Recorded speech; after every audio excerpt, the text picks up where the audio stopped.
Hi everyone, today we will be making another homemade healthy juice to boost your immunity and fill your body with nutrients. This drink is called Sweet Vitamin Booster. You only need two ingredients for this drink, 2 apples and 1 honeydew melon.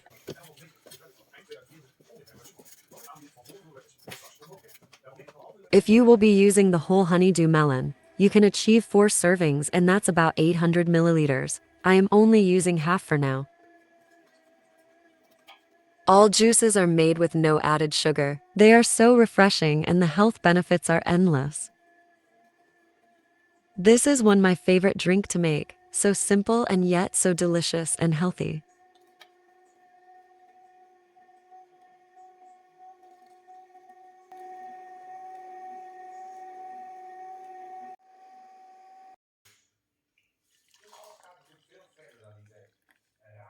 I will be sharing more videos of healthy drinks using a slow juicer. I hope you like this video, and if you haven't subscribed to my channel yet, click the subscribe button and notification bell for more updates. See ya, and thank you for watching.